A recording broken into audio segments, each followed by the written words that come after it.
ഏറ്റവും ചുരുങ്ങിയത് കഴിഞ്ഞ 100 വർഷമായി പൊളിറ്റിക്കൽ ക്യാമ്പയിനുകൾ ഡിസൈൻ ചെയ്തിട്ടുള്ളതും ഡെവലപ്പ് ചെയ്തിട്ടുള്ളതും ഇംപ്ലിമെൻറ്റ് ചെയ്തിട്ടുള്ളതും ഏജൻസികളാണ്. സോഷ്യൽ മീഡിയ ക്രിയേറ്റ് ചെയ്യുന്ന ഏറ്റവും വലിയ പ്രോബ്ലം ഈ ബയസാണ്. ഈ ബയസ് വളരെ കൃത്യമായിട്ട് ഇപ്രാവശ്യം ഇലക്ഷനിൽ റിഫ്ലക്റ്റ് ചെയ്യുന്നു. ഇത് പാർട്ടികൾ കൃത്യമായിട്ട് ഉപയോഗിച്ചിട്ടുണ്ടോ എന്ന് എനിക്കറിയില്ല. മനുഷ്യത്വപരമായിട്ട് അല്ലെങ്കിൽ ആ ടോട്ടൽ ആസ്പെക്റ്റിൽ നോക്കുമ്പോൾ ഭയങ്കര നെഗറ്റീവായിട്ട് ലോങ് റണ്ണിൽ എഫക്റ്റ് ചെയ്യൂലേ? ഈവൽസ് 1930കളിൽ തുടങ്ങി വെച്ച അതേ മാനിപ്പുലേഷൻ സ്ട്രാറ്റജി തന്നെയാണ് നമ്മളിപ്പോൾ യൂസ് ചെയ്യുന്നത്. അന്ന് അവർ എന്താ പറയുക, മനുഷ്യന് ബോധം വെച്ച കാലം മുതൽ ഇത്തരം നറേറ്റീവുകൾ പ്ലാന്റ് ചെയ്യപ്പെട്ട് ബയസ്ഡ് ആക്കപ്പെടുന്ന ഒരു സൊസൈറ്റിയാണ് ലോകത്ത് എല്ലായിടത്തും ഉണ്ടായിട്ടുള്ളത്. ഡീൽ എന്നുള്ളത് നിരന്തരമായി ആവർത്തിക്കപ്പെടുന്നത് എന്തും പരസ്യമാണ്. എല്ലാം ശരിയാകുമെന്ന് CPM പറഞ്ഞിട്ട് ഇലക്ഷൻ ജയിക്കുന്നത്, എല്ലാം ശരിയാകുമെന്ന് CPM പറയുമ്പോൾ അതൊരു ഹോപ്പിൻ്റെ ഫാക്ടറുണ്ട്. കമൻ്റ് അടിച്ചു റിയാക്ട് ചെയ്തു. ഇതൊരു പടക്കം പോലെ കത്താന്ന് പറഞ്ഞു, ഒരു മാലപ്പടക്കം കത്തുന്ന പോലെ. പിന്നെ എനിക്ക് പിടിച്ചാൽ കിട്ടില്ല. BJPയുടെ പൊളിറ്റിക്സ് അങ്ങനെ തന്നെയല്ലേ? BJPയുടെ പൊളിറ്റിക്സ് നിലനിൽക്കുന്നത് തന്നെ വർഗീയതയിലാണല്ലോ. അപ്പോൾ അവരത് ചെയ്യും എന്നുള്ളത് നമുക്ക് 100% ഉറപ്പിക്കാം. അവർ എല്ലാ കാലത്തും അവരത് ചെയ്തിട്ടുണ്ട്.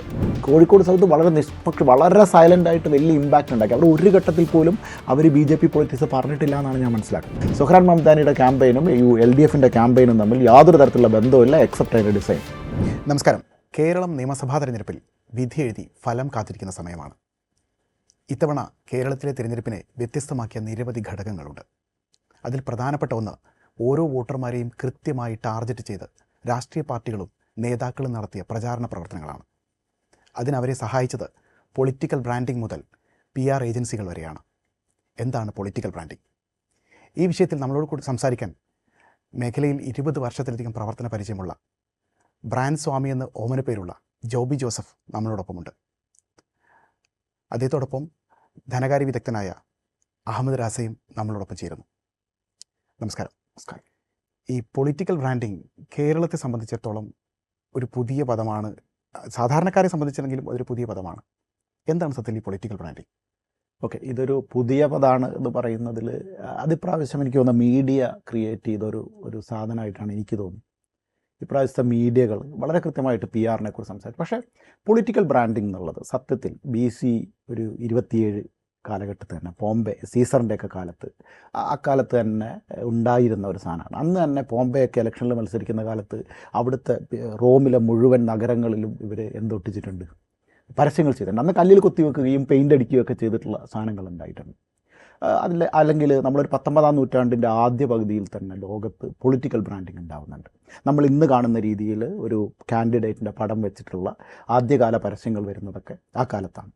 അല്ലെങ്കിൽ നമ്മൾ എബ്രാഹിം ലിങ്കനാണ് ഇതിനെ പോപ്പുലറൈസ് ചെയ്ത ഒരു നേതാവായിട്ട് നമുക്ക് പറയാൻ പറ്റും. പുള്ളിക്ക് ഒരുപാട് അക്കാലത്ത് അതിന് മുമ്പുണ്ടായിരുന്ന ആളുകൾ ഒരുപാട് റോഡ് ഷോ നടത്തുന്നു. 1860 മറ്റോ തോന്നുന്നു എബ്രാഹിം ലിങ്കൻ പങ്കെടുത്ത ഒരു ഇലക്ഷനിൽ ഒരുപാട് യാത്ര ചെയ്തിട്ടില്ല എബ്രാഹിം ലിങ്കൻ. ബാക്കിയുള്ള അക്കാലത്തെ ബാക്കി സ്ഥാനാർത്ഥികളെ അപേക്ഷിച്ച് അമേരിക്ക മുഴുവൻ യാത്ര ചെയ്തിട്ടുള്ള ഒരു നേതാവായിരുന്നില്ല. പുള്ളി അഗ്രസീവായിട്ട് ക്യാമ്പയിൻ പോസ്റ്ററുകൾ എല്ലാ സ്ഥലങ്ങളിലും എത്തിച്ചിട്ടുണ്ട്. അങ്ങനെ നോക്കിക്കഴിഞ്ഞാൽ പൊളിറ്റിക്കൽ ബ്രാൻഡിംഗ് എന്നുള്ളത് വളരെ കൃത്യമായി എത്രയോ കാലങ്ങളായി നടക്കുന്ന ഒരു കാര്യമാണ്. എനിക്ക് തോന്നുന്നത് രാജീവ് ഗാന്ധി ഭരിച്ചിരുന്ന കാലത്താണ് ഇന്ത്യയിൽ ആദ്യമായിട്ട് റെഡി ഫ്യൂഷനാണെന്ന് തോന്നുന്നു ഇന്ത്യയിൽ ആദ്യത്തെ ഒരു മേജർ പൊളിറ്റിക്കൽ ക്യാമ്പയിൻ ചെയ്യുന്നത്. പിന്നീട് 2014 മോഡിയൊക്കെ വരുന്ന കാലഘട്ടമാകുമ്പോഴേക്കും ഇത് പൊളിറ്റിക്കൽ ക്യാമ്പയിൻ്റെ പ്രശാന്ത് കിഷോറൊക്കെ ആ ലെവലിലേക്ക് ഇപ്പോൾ ഐപാക്കൊക്കെ ഉണ്ടാക്കി. അപ്പോൾ പൊളിറ്റിക്കൽ ക്യാമ്പയിൻസ് വളരെ സജീവമായിട്ട് പോയിട്ടുണ്ട്. അപ്പോൾ 2026 ഇലക്ഷൻ ക്യാമ്പയിൻ പ്രത്യേകമായി ഒരു പൊളിറ്റിക്കൽ ഏജൻസികൾ ആദ്യമായി ഇടപെടുന്ന ഒരു പൊളിറ്റിക്സ് ആണെന്നോ എന്ന് ഞാൻ വിശ്വസിക്കുന്നില്ല. അത് ഒരുപക്ഷെ ഇപ്രാവശ്യം ചർച്ച ചെയ്യപ്പെട്ടിട്ടുണ്ട് എന്നല്ലാതെ എല്ലാ കാലത്തും കഴിഞ്ഞ മിനിമം 2014 മുതൽ എങ്കിലും വളരെ കൃത്യമായി, അല്ലെങ്കിൽ എനിക്ക് തോന്നുന്നു 2000 തന്നെ വളരെ കൃത്യമായിട്ട് പൊളിറ്റിക്കൽ പാർട്ടികൾ അത് ക്യാമ്പയിനുകളെ ഏജൻസികളെ ഏൽപ്പിക്കുന്നു, പ്രൊഫഷണലുകളെ ഏൽപ്പിക്കുന്നു. ഇതിലുള്ള എനിക്കുള്ള ഒരു കംപ്ലയിൻറ്റ്, ഞാൻ മുമ്പൊരു ചെറിയ വീഡിയോ ഇക്കാര്യം ചെയ്തിട്ടുണ്ട്. എല്ലാത്തിലും നമ്മൾ പ്രൊഫഷണൽ ഉൾപ്പെടുത്തുന്ന പോലെ ഒരു പൊളിറ്റിക്കൽ ക്യാമ്പയിനിൽ പ്രൊഫഷണൽസിനെ ഉൾപ്പെടുത്തുന്നതിൽ എന്താ തെറ്റ്? ഒരു പൊളിറ്റിക്കൽ പാർട്ടിക്ക് ഒരു മാനിഫെസ്റ്റോ ഉണ്ട്, അവർക്ക് അവരുടെ നേതാവിനെ ഹൈലൈറ്റ് ചെയ്യേണ്ടതുണ്ട്, അവരതിന് പ്രൊഫഷണൽ സഹായം നേടുന്നു. ഫിനാൻസിന് CA-കാരനെ നേടുന്നു, സാറിനെ പോലുള്ള ആളുകൾ ആ CA-കാരെ വിളിക്കുന്നു. അല്ലെങ്കിൽ നിങ്ങളൊരു സയൻറ്റിസ്റ്റിനെ ഇപ്പം കേരളത്തിൽ മുഖ്യമന്ത്രി ചീഫ് സയൻറ്റിസ്റ്റ് സയൻറ്റിഫിക് ഓഫീസറായിട്ട് ആളുകളെ വെക്കുന്നുണ്ട്, എക്കണോമിക് എക്സ്പേർട്സിനെ അവരുടെ വെക്കുന്നുണ്ട്. അതേപോലെ തന്നെയുള്ളൂ. നമ്മളെന്തോ തെറ്റ് ചെയ്യുന്നു എന്ന രീതിയിൽ പറയുന്നതിനോട് ഒരു പൊളിറ്റിക്കൽ ഒരു അഡ്വർടൈസിങ് ബാക്ക്ഗ്രൗണ്ടിൽ നിന്ന് വരുന്ന ആളെന്നുള്ള രീതിയിൽ ഞാനത് അംഗീകരിക്കാത്ത ഒരു ആസ്പെക്റ്റാണ്. എല്ലാ കാലത്തും മിനിമം കഴിഞ്ഞ 100 വർഷമായി, ഏറ്റവും ചുരുങ്ങിയത് കഴിഞ്ഞ 100 വർഷമായി പൊളിറ്റിക്കൽ ക്യാമ്പയിനുകൾ ഡിസൈൻ ചെയ്തിട്ടുള്ളതും ഡെവലപ്പ് ചെയ്തിട്ടുള്ളതും ഇംപ്ലിമെൻറ്റ് ചെയ്തിട്ടുള്ളതും ഏജൻസികളാണ്, അല്ലെങ്കിൽ ഏജൻസി ബാക്ക്ഗ്രൗണ്ടുള്ള ആളുകളാണ്. അവർ ചിലപ്പോൾ പാർട്ടി ജോയിൻ ചെയ്തിട്ടുണ്ടാവും, അത് വേറെ കേസ്. അപ്പോൾ അതൊരു പുതിയ പദമായിട്ട് എനിക്ക് തോന്നുന്നില്ല എന്നുള്ളതാണ് എൻ്റെ ഒരു ഒബ്സർവേഷൻ അതിൽ. എനിക്ക് തോന്നുന്നത് സോഷ്യൽ മീഡിയ കുറച്ചും കൂടി ഇൻവോൾവ് ചെയ്ത ഒരു എലക്ഷൻ നേരത്തെ ഉണ്ടാവും. ഈ അടുത്ത കാലത്ത് സോഷ്യൽ മീഡിയ കൂടുതൽ റെലവൻ്റ് ആയത് ഈ കാലഘട്ടത്തിലായിരിക്കുമല്ലോ. അതായിരിക്കും തോന്നുന്നു കൂടുതൽ ഇത് ഈ ഒരു ആസ്പെക്റ്റിൽ ചർച്ച പോകാൻ കാരണം. അതും സാധ്യത കുറവാണ്. നമ്മൾ 2016 ട്രംപ് വിജയിക്കുന്ന ഇലക്ഷൻ അത് വളരെ ക്രിട്ടിക്കലായിട്ടുള്ള ഈ സോഷ്യൽ മീഡിയയുടെ എവല്യൂഷൻ പൊളിറ്റിക്സിൽ വളരെ കൃത്യമായിട്ട് റിഫ്ലക്റ്റ് ചെയ്തൊരു വർഷമാണ് 2016. അത് വളരെ പ്രത്യേകമായിട്ട് നമ്മൾ ശ്രദ്ധിക്കേണ്ട ഒരു ഇലക്ഷനാണെന്ന് എനിക്ക് തോന്നുന്നത്. അന്ന് മെയിൻ സ്ട്രീം മീഡിയ, നമ്മൾ ഇന്ന് പറയുന്ന traditional main stream media, CNN അടക്കമുള്ള മെയിൻ സ്ട്രീം മീഡിയകൾ ഡൊണാൾഡ് ട്രംപ് തോക്കും എന്ന് വിധി എഴുതിയിടത്ത് നിന്ന് ട്രംപ് വിജയിക്കുന്നതിൻ്റെ പിന്നിൽ സോഷ്യൽ മീഡിയയുടെ ഏറ്റവും കൃത്യമായ ഉപയോഗമുണ്ട്. അതിൻ്റെ ഒരു എക്സാമ്പിൾ ഞാൻ പറഞ്ഞത്, ഡൊണാൾഡ് ട്രംപ് എങ്ങനെയാണ് ആ ക്യാമ്പയിൻ മുന്നോട്ട് കൊണ്ടുപോയത് എന്നുള്ളതാണ്. ഡൊണാൾഡ് ട്രംപ് വളരെ പ്രസിദ്ധനായ ഒരാളെ, അത് ലാസ്റ്റ് ഇലക്ഷനിലും ഡൊണാൾഡ് ട്രംപ് വളരെ കൃത്യമായിട്ട് യൂസ് ചെയ്തിട്ടുണ്ട്. എലൻ മസ്കിനെ കൂട്ടുപിടിച്ചുകൊണ്ട്, അതായത് ഭയങ്കര ഫോളോവേഴ്സുള്ള 10 മില്യൺ ഫോളോവേഴ്സുള്ള ഒരാളെ അയാളുടെ ടാഗിൽ അയാളെ ടാഗ് ചെയ്തുകൊണ്ട് തെറി വിളിക്കുന്നു. അയാൾ നീ മഹാമോശക്കാരനാണ്, എന്തുവാട്ടെ പറയുന്നത്, എന്തുവാട്ടെ പുള്ളിയുടെ അജണ്ടകളിൽ കൃത്യമായി ഒരു ഇലക്ഷൻ ഉപയോഗിക്കേണ്ട എല്ലാ സ്ട്രാറ്റജികളും കൃത്യമായി ഉപയോഗിച്ചൊരു ഇലക്ഷനാണ് 2016 ട്രംപിൻ്റെ ഇലക്ഷൻ. അവിടെ ഫിയർ ഫാക്ടർ ഉണ്ട്. അതായത് നിങ്ങളെ ഇനി അമേരിക്കയിലേക്ക് വിസ തരില്ല എന്ന് പറയുന്ന ഫിയർ ഫാക്ടർ ഉപയോഗിച്ചിട്ടുണ്ട്. അമേരിക്കക്കാർക്ക് ഹോപ്പ് കൊടുത്തിട്ടുണ്ട്. ഈ ഫിയറും ഹോപ്പും ഒരുമിച്ച് അപ്ലൈ ചെയ്തൊരു ഇലക്ഷനാണ് 2016. അപ്പോൾ ഇദ്ദേഹം ചെയ്തെന്ന് വെച്ചാൽ മെൻഷൻ ചെയ്തിട്ട് ടാഗ് ചെയ്തിട്ട് തെറി വിളിക്കും. ഈ തെറിയിൽ എന്ത് സംഭവിക്കുന്നത് വെച്ചാൽ ഇയാൾ കുറ്റപ്പെടുത്തുന്ന അയാളെ ഫോളോ ചെയ്യുകയും സ്നേഹിക്കുകയും ചെയ്യുന്ന ആളുകൾ കൗണ്ടർ ഫോളോ ചെയ്യും. ഇതൊരു ഡിബേറ്റ് ക്രിയേറ്റ് ചെയ്യും. ഈ സോഷ്യൽ മീഡിയയുടെ അൽഗോരിതം എപ്പോഴും വർക്ക് ചെയ്യുന്നത് എന്താ പറയുക, നമുക്ക് കൗണ്ടർ അതിനോട് റിയാക്ഷൻസ് വന്നു കഴിഞ്ഞാൽ പെട്ടെന്ന് ഇത് റിഫ്ലക്റ്റ് ചെയ്യും. ഇത് മില്യൺസ് ഓഫ് റീച്ചിലേക്ക് എത്തും. ഇപ്പം നിങ്ങൾ കഴിഞ്ഞ ദിവസം വളരെ കൃത്യമായിട്ട് നിങ്ങൾ ഇപ്രാവശ്യം നിങ്ങളുടെ ഫോണിൽ നിങ്ങളൊരു UDF ഫോളോവർ ആണെങ്കിൽ, നിങ്ങൾ UDF കോണ്ടൻറ്റ് കൂടുതൽ അസ്യൂം ചെയ്യുന്ന ആളാണ്, നിങ്ങൾക്ക് UDF മാത്രമേ കാണാൻ പറ്റുള്ളൂ, LDF കാണാൻ പറ്റില്ല. അപ്പോൾ നിങ്ങളായിരിക്കും LDF ഇല്ലാന്ന്. പക്ഷേ നിങ്ങൾ തൊട്ടടുത്തിരുന്ന് LDF ഫോളോ ചെയ്യുന്ന ആളുടെ ഇൻസ്റ്റാഗ്രാം എടുത്ത് നോക്കിയാൽ അയാളുടെ LDF കോണ്ടൻറ്റ് മാത്രമേ കാണുള്ളൂ. അതുകൊണ്ടായിരിക്കണം തോന്നുന്നു കൂടുതൽ LDF ചായ്വുള്ള ആൾക്കാർ ഇക്കുറി എന്തായാലും LDF വരും എന്നുള്ള ഒരു കാഴ്ചപ്പാടും നേരെ തിരിച്ചു UDF ചായ്വുള്ളവർക്ക് UDF വരും എന്നുള്ള ഒരു വിശ്വാസം ഉണ്ട്. ഇതൊരു ഭയങ്കര ബയസാണ്. സോഷ്യൽ മീഡിയ ക്രിയേറ്റ് ചെയ്യുന്ന ഏറ്റവും വലിയ പ്രോബ്ലം ഈ ബയസാണ്. ഈ ബയസ് വളരെ കൃത്യമായിട്ട് ഇപ്രാവശ്യം ഇലക്ഷനിൽ റിഫ്ലക്റ്റ് ചെയ്യുന്നു. ഇത് പാർട്ടികൾ കൃത്യമായിട്ട് ഉപയോഗിച്ചിട്ടുണ്ടോ എന്ന് എനിക്കറിയില്ല. അപ്പോൾ നമ്മൾ 2016 ട്രംപിൻ്റെ ഇലക്ഷനുമായിട്ട് കമ്പയർ ചെയ്യുമ്പോൾ ഇപ്രാവശ്യം നമ്മുടെ സോഷ്യൽ മീഡിയ യൂട്ടിലൈസേഷനിൽ 2 പാർട്ടികളും പൂർണ്ണമായി വിജയിച്ചിട്ടില്ല എന്ന് വിശ്വസിക്കുന്ന ആളാണ് ഞാൻ. അതിന് പല ഫാക്ടേഴ്സ് ഉണ്ട്, അത് നമുക്ക് പറയാം. അപ്പോൾ വളരെ കൃത്യമായിട്ട് സോഷ്യൽ മീഡിയ മുമ്പും ഉപയോഗിച്ചിട്ടുണ്ട്. ഇപ്രാവശ്യത്തെ ഇലക്ഷനിൽ കേരളത്തിൽ ഒരു പരിധിവരെ അത് ഉപയോഗിക്കപ്പെട്ടിട്ടുണ്ട് എന്നുള്ളത് ശരിയാണ്. അത് ഒരു പക്ഷേ ഈ PR സ്ട്രാറ്റജികൾ എന്ന് പറയുന്ന മീഡിയകൾ ഉണ്ടാക്കുന്ന മീഡിയകൾ ഞാൻ മനസ്സിലാക്കിയത് കേരളത്തിലെ ട്രഡീഷണൽ മീഡിയകളോട് എനിക്ക് ഇപ്രാവശ്യം ഏറ്റവും കൂടുതൽ, ഞാനൊരു പത്രപ്രവർത്തകനായി എൻ്റെ കരിയർ ആരംഭിച്ച ആളാണ്. പക്ഷേ ഇപ്രാവശ്യം എനിക്ക് ഏറ്റവും കൂടുതൽ സങ്കടം തോന്നിയത് കേരളത്തിലെ ട്രഡീഷണൽ മീഡിയയാണ്. നിങ്ങൾ സോഷ്യൽ മീഡിയ എത്ര തെറി വിളിച്ചാലും സോഷ്യൽ മീഡിയ ഒരു ഡെമോക്രാറ്റിക് പ്ലാറ്റ്ഫോമാണ്. ആർക്കും എന്തുകൂടാ, അൺലെസ് ആൻഡ് അണ്ടിൽ ആരെങ്കിലും കേസ് കൊടുത്ത് അത് പിൻവലിക്കാൻ തീരുമാനിക്കുന്നവരെ നിങ്ങൾക്ക് ഏത് കോണ്ടൻറ്റ് വിടാം. പക്ഷേ ഇപ്രാവശ്യം ട്രഡീഷണൽ മീഡിയകൾ സത്യം പറഞ്ഞാൽ കൃത്യമായി സോഷ്യൽ മീഡിയ ഫോളോ ചെയ്യായിരുന്നു. അവരുണ്ടാക്കിയ കോണ്ടൻറ്റുകളുടെ നരേറ്റീവിലേക്ക് നമ്മൾ പോകുന്നതിന് പകരം സോഷ്യൽ മീഡിയ ക്രിയേറ്റ് ചെയ്ത നരേറ്റീവിൻ്റെ ട്രാപ്പിലേക്ക് ശരിക്കും ട്രഡീഷണൽ മീഡിയയിൽ വന്ന് വീഴുകയാണ് ഇപ്രാവശ്യം ഇലക്ഷനിൽ സംഭവിച്ചത്. എന്ത് നരേറ്റീവ് സെറ്റ് ചെയ്യാൻ ശ്രമിച്ചോ ആ നരേറ്റീവിലേക്ക് ട്രഡീഷണൽ മീഡിയയിൽ വന്ന് ട്രാപ്പിൽ പെടുകയായിരുന്നു. അതുകൊണ്ടാണ് ഇപ്രാവശ്യം സോഷ്യൽ മീഡിയയുടെ ബാക്കിൽ പോയതുകൊണ്ടാണ് ഈ സോഷ്യൽ മീഡിയ വെച്ചിട്ടുണ്ടാക്കിയ PRകളെ ഇവർ കുറ്റപ്പെടുത്തുന്ന രീതിയിലേക്ക് ക്യാമ്പയിനുകൾ മാറിപ്പോയത് എന്നാണ് എൻ്റെ ഒരു ഒബ്സർവേഷൻ. ഇതിലേ ഇത് സോഷ്യൽ മീഡിയ ഇങ്ങനെ ഫോളോ ചെയ്യുന്നു അല്ലെങ്കിൽ ഇങ്ങനെ ക്രിയേറ്റ് ചെയ്യപ്പെടുന്ന ആർട്ടിഫിഷ്യലായിട്ടുള്ള കുറേ എലമെൻറ്റുകൾക്ക് പിന്നിൽ പോകുമ്പോൾ, അതായത് ജൈവികമായിട്ട് ഇവർക്കിടയിൽ അല്ലെങ്കിൽ മനുഷ്യർക്കിടയിൽ അല്ലെങ്കിൽ ജനതയ്ക്കിടയിൽ വരേണ്ട ഒപ്പീനിയനുകൾ ക്രിയേറ്റ് ചെയ്യപ്പെടുകയാണല്ലോ ഇവിടെ ചെയ്യുന്നത്. അത് ശരിക്കും പറഞ്ഞാൽ ടോട്ടൽ മനുഷ്യത്വപരമായിട്ട് അല്ലെങ്കിൽ ആ ടോട്ടൽ ആസ്പെക്റ്റിൽ നോക്കുമ്പോൾ ഭയങ്കര നെഗറ്റീവായിട്ട് ലോങ് റണ്ണിൽ എഫക്റ്റ് ചെയ്യൂലേ? ഇവിടെയും അഗൈൻ നമ്മൾ സോഷ്യൽ മീഡിയ കുറ്റം പറയുന്നതിനോട് എനിക്കിപ്പോഴും, ഞാൻ സോഷ്യൽ മീഡിയ മാത്രമല്ല ഞാൻ പറയുന്നത് ടോട്ടൽ ക്യാമ്പയിൻ ഡിസൈൻ. ഹിറ്റ്ലർ എങ്ങനെയായിരുന്നു അവരുടെ മാനിപ്പുലേഷൻ ക്രിയേറ്റ് ചെയ്തത്? നാസി കാലഘട്ടത്തിൽ ഒരു പക്ഷേ നമ്മളിപ്പം സത്യം ഈ ജർമ്മനി തോക്കുന്നത് വരെ, ജർമ്മനിയെ റഷ്യ തോപ്പിച്ചിട്ട് ആദ്യത്തെ കോൺസെൻട്രേഷൻ ക്യാമ്പ് കണ്ടുപിടിക്കുന്നവരെ ജർമ്മനിയിൽ അങ്ങനെ ഒരു കോൺസെൻട്രേഷൻ ക്യാമ്പ് ഉണ്ടായിരുന്നു എന്ന് ലോകം വിശ്വസിച്ചില്ല. അവർ ക്രിയേറ്റ് ചെയ്ത മാനിപ്പുലേഷൻ എന്തായിരുന്നു? നമ്മൾ ഗീവൽസിനെ കുറിച്ച് പറയുന്നു. ഗീവൽസ് 1930കളിൽ തുടങ്ങി വെച്ച അതേ മാനിപ്പുലേഷൻ സ്ട്രാറ്റജി തന്നെയാണ് നമ്മളിപ്പോൾ യൂസ് ചെയ്യുന്നത്. അന്ന് അവർ സെറ്റ് ചെയ്ത നരേറ്റീവിൽ 1930 മുതൽ 1945 വരെയുള്ള 15 വർഷം ലോകം ജർമ്മനിയിൽ നടക്കുന്നത് എന്താണെന്ന് അറിഞ്ഞിട്ടില്ല. അവരെല്ലാ വീട്ടിലും റേഡിയോ കൊടുത്തു. എന്നിട്ട് ആ റേഡിയോയിലൂടെ ഹിറ്റ്ലറെ പൊക്കി പറഞ്ഞു. എത്ര സിനിമകളുണ്ടാക്കി. ഇന്നും ലോകത്തിലെ എണ്ണം പറഞ്ഞ 100 സിനിമകളിലെടുത്താൽ ഒന്ന് ഈ ഹിറ്റ്ലർ ഉണ്ടാക്കിയ സിനിമയാണ്. അവരവരുടെ നറേറ്റീവ് സെറ്റ് ചെയ്യാൻ വേണ്ടി സിനിമ ഉപയോഗിച്ചു, റേഡിയോ ഉപയോഗിച്ചു, പോസ്റ്റേഴ്സ് ഉപയോഗിച്ചു. അതെല്ലാ കാലഘട്ടത്തിലും എല്ലാ രാഷ്ട്രീയ പ്രസ്ഥാനങ്ങളും എല്ലാ മൂവ്മെൻറ്റുകളും ഉപയോഗിച്ചിട്ടുണ്ട്. മതങ്ങൾ ഉപയോഗിച്ചിട്ടുണ്ട്. മതങ്ങൾ കൃത്യമായിട്ട് ഇതേ നറേറ്റീവിൻ്റെ പ്ലാറ്റ്ഫോംസ് യൂസ് ചെയ്യുന്നുണ്ട്.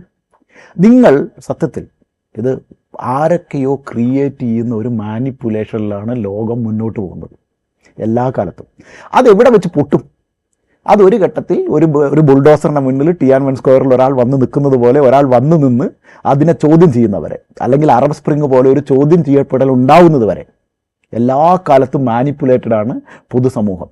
നമ്മൾ ഈ പബ്ലിക് കോൺഷ്യസ്നസ് എന്ന് പറയുമല്ലോ, പൊതുസമൂഹത്തിൻ്റെ ഒരു അവബോധം എന്ന് പറയുന്നത് മറ്റാരോ ക്രിയേറ്റ് ചെയ്യുന്നതാണ്. അത് മീഡിയകളുടെ എല്ലാ കാലത്തുമുള്ള മീഡിയ നിർമ്മിതികൾ അതിലുണ്ടായിട്ടുണ്ട്. ഈ കാലത്ത് മാത്രമല്ല, എല്ലാ കാലത്തും അതുണ്ടായിട്ടുണ്ട്. അപ്പം നരേറ്റീവുകൾ, ഇപ്പോൾ നമ്മളിവിടെ പറയുന്ന നരേറ്റീവുകളൊന്നും ഇതിന് എത്രത്തോളം സത്യമുണ്ട്? ഇതാരോ പ്ലാൻ ചെയ്യുന്നതല്ലേ? കൃത്യമായി പ്ലാൻ ചെയ്യപ്പെടുന്നതാണ് എല്ലാ കാലത്തും. നമ്മൾക്ക് അറിവുള്ള മനുഷ്യന് ബോധം വെച്ച കാലം മുതൽ ഇത്തരം നരേറ്റീവുകൾ പ്ലാൻ ചെയ്യപ്പെട്ട് ബയസ്ഡ് ആക്കപ്പെടുന്ന ഒരു സൊസൈറ്റിയാണ് ലോകത്തെല്ലായിടത്തും ഉണ്ടായിട്ടുള്ളത്. ഇപ്പോഴും അമേരിക്കയിൽ നമ്മുടെ ചാൾസ് ഡാർവിൻ്റെ തിയറികൾ ശരിയല്ല എന്ന് വിശ്വസിക്കുന്ന എത്ര വലിയ കമ്മ്യൂണിറ്റികളുണ്ട് ഇല്ലേ? ഭൂമി ഉരുണ്ടതാണ് എന്ന് പറഞ്ഞതിന് ജയിലിലടയ്ക്കപ്പെട്ടിട്ടില്ലേ? ഭൂമി പരന്നതാണ് എന്ന് വിശ്വസിച്ച കാലത്ത് ഭൂമി ഉരുണ്ടതാണ് എന്ന് എഴുതിയതിന് ജയിലിലടയ്ക്കപ്പെട്ടു. ഇത്തരത്തിൽ ആരൊക്കെ ഒരു നരേറ്റീവ് സെറ്റ് വെച്ചിട്ടുണ്ട്. ഈ നരേറ്റീവ് ബൗണ്ടറിയിൽ നിൽക്കാനേ നമുക്ക് പറ്റുള്ളൂ. പിന്നെ ഇടക്കാലത്ത് എവിടെയെങ്കിലും ആരെങ്കിലുമൊക്കെ ഇതിനെ പൊട്ടിക്കുന്ന തരത്തിൽ വലിയ മൂവ്മെൻറ്റുകൾ ഉണ്ടാവുന്നുണ്ട്. ആ മൂവ്മെൻറ്റുകൾ ഉണ്ടാവുന്നവരെ ഇത്തരം നരേറ്റീവുകളുടെ അടിമയാണ് ഓരോ മനുഷ്യനും എന്ന് വിശ്വസിക്കാനാണ് എനിക്കിഷ്ടം. സത്യത്തിൽ അതങ്ങനെയാണ്. എൻ്റെ വിശ്വാസങ്ങൾ കഴിഞ്ഞ 40 വർഷം കൊണ്ട് എൻ്റെ അച്ഛനും അമ്മയും തുടങ്ങി വെച്ച ആ വീട്ടിൻ്റെ ഒരു മുറിയിൽ വെച്ച് തുടങ്ങി വെച്ച നരേറ്റീവിൻ്റെ അടിമയാണ് ഞാൻ. എല്ലാവരും ഇത്തരം നരേറ്റീവുകളുടെ അടിമയാണ്. ചിലപ്പോൾ അത് അങ്ങനെ തന്നെ തുടരുകയും ചെയ്യും. അല്ലേ, സയൻസ് ഇറ്റ് സെൽഫ് നെറേറ്റീവ്സ് ആണല്ലോ. അത് 100% എന്താ പറയുക, ഒരു കൺക്ലൂഡഡ് ഒരു വിഷൻ അല്ലല്ലോ അതിലുള്ളത്. കറക്റ്റ്. നമ്മൾ ഈ പൊളിറ്റിക്കൽ ബ്രാൻഡിങ്ങിനെ കുറിച്ച് പറഞ്ഞല്ലോ. നമ്മൾ ബയസ്ഡ് ആയ ആളുകളിലേക്ക് എത്തിപ്പെടാൻ എളുപ്പമാണ്. പലപ്പോഴും ഈ ബ്രാൻഡിങ് അല്ലെങ്കിൽ PR പ്രവർത്തനങ്ങൾക്കൊക്കെ നമുക്ക് എളുപ്പത്തിൽ ബയസ്ഡ് ആയിട്ടുള്ള ഓഡിയൻസിനെ എളുപ്പത്തിൽ എഫക്റ്റ് ചെയ്യാൻ പറ്റും. പക്ഷേ അൺബയസ്ഡ് ആയിട്ടുള്ള ഒരു കമ്മ്യൂണിറ്റി കേരളത്തിൽ ഇപ്പോഴും, ഇപ്പോൾ തെരഞ്ഞെടുപ്പിനെ കുറിച്ച് പറയുകയാണെങ്കിൽ ഒരു 27 മണ്ഡലങ്ങളോളം അങ്ങനെ നിൽക്കുന്ന മണ്ഡലങ്ങളായിട്ടാണ് നമ്മൾ രാഷ്ട്രീയത്തിൽ തന്നെ വിലയിരുത്തുക. അത്തരം മണ്ഡലങ്ങളിലേക്ക് എങ്ങനെയായിരിക്കും? ഞാനൊരു എക്സാമ്പിൾ പറയാം. ഈ ഇലക്ഷൻ നമുക്ക് വളരെ കൃത്യമായിട്ടുള്ള കുറേ എക്സാമ്പിൾസ് കിട്ടി. എന്താണ് ഇലക്ഷൻ ക്യാമ്പയിനുകളുടെ പൊതു സ്വഭാവമായിരുന്നതെന്ന് നമുക്കൊന്ന് ഇവാലുവേറ്റ് ചെയ്യാം. ഗോവിന്ദ മാഷിനെ CPM എന്തോ കാരണം കൊണ്ട്, കാരണം എന്താണെന്നുള്ളത് ഞാൻ ജേർണലിസ്റ്റുകളുടെ ചർച്ചയ്ക്ക് വിടുന്നു. ഗോവിന്ദ മാഷിനെ മാറ്റിയിട്ട് സ്വരാജ് പ്രസ് മീറ്റ് ചെയ്യാൻ വരുന്നു. സത്യത്തിൽ ഈ ഇലക്ഷൻ്റെ വലിയൊരു നറേറ്റീവ് സെറ്റ് ചെയ്ത സ്വരാജാണ്. സ്വരാജ് പറഞ്ഞ ശവം തൂക്കികൾ. സ്വരാജ് ഒരു കഥ പറയുകയാണ്. ഒരു കള്ളൻ ചത്ത് കിടക്കുന്നവൻ്റെ പോക്കറ്റിൽ നിന്ന് കട്ടെടുക്കുന്നവനെ കള്ളന്മാർ പോലും സ്വന്തം വർഗത്തിൽ നിന്ന് പുറത്താക്കുമെന്ന് പറഞ്ഞിട്ട് ശവം തൂക്കികൾ എന്നുള്ള നറേറ്റീവ് കൊണ്ടുവരണം. ഈ ശവം തൂക്കികൾ എന്നുള്ള നറേറ്റീവ് സത്യത്തിൽ എത്രയോ ദിവസങ്ങൾ എന്ത് ചെയ്തിട്ടുണ്ട്? UDF പ്രതിരോധത്തിലാക്കിയിട്ടുണ്ട്. അതൊരു പ്രയോഗത്തിൻ്റെ ശക്തിയാണ്. ഈ പ്രയോഗങ്ങൾ ഇങ്ങനെ ഒരു 10 പ്രയോഗങ്ങളാണ് ഇപ്രാവശ്യത്തെ ഇലക്ഷൻ്റെ നരേറ്റീവ് സെറ്റ് ചെയ്തത്. ഇത് അതിഭീകരമായിട്ട് ആളുകളുടെ ഉള്ളിൽ തറഞ്ഞു വന്നിട്ടുണ്ട്. ഒന്ന്, ഞാൻ ഈ പറഞ്ഞ ശവം തൂക്കികൾ. രണ്ടാമത്തെ വളരെ കൃത്യമായ വാക്കാണ് ഡീൽ എന്നുള്ള വാക്ക് വളരെ ബ്രില്യൻ്റ് ആയിട്ട് ഈ ഇലക്ഷനിൽ, ഞാനിതിൻ്റെ പൊളിറ്റിക്കൽ സൈഡിലേക്ക് പോകുന്നില്ല. I am talking only about the methods of branding. Deal എന്നുള്ളത് നിരന്തരമായി ആവർത്തിക്കുകയാണ്. ആവർത്തിക്കപ്പെടുന്നത് എന്തും പരസ്യമാണ്.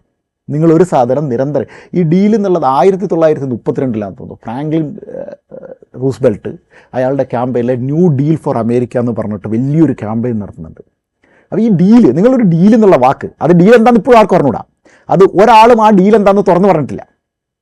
എല്ലാം നരേറ്റീവാണ്. അപ്പോൾ ഡീൽ എന്നുള്ള വാക്ക് നിരന്തരമായിട്ട് ഇംപ്ലിമെൻ്റ് ചെയ്യും. ഇതേപോലെയാണ് നുണേശൻ, ഇതേപോലെയാണ് നുണറായി. ഈ നുണേശൻ നുണറായി ക്യാമ്പയിൻ വലിയ ഇമ്പാക്റ്റ് ഉണ്ടാക്കി. ആ വാക്ക് ഇങ്ങനെ റിഫ്ലക്റ്റ് ചെയ്യാം. ആര് പറയുന്നതാണ് നുണ, ആര് പറയുന്നതാണ് സത്യം ഇപ്പോഴും നമുക്കൊരു പിടിയുമില്ല. കാരണം അത് വളരെ ഡാറ്റാ സെൻട്രിക് ആയിട്ടുള്ള സാധനമാണ്.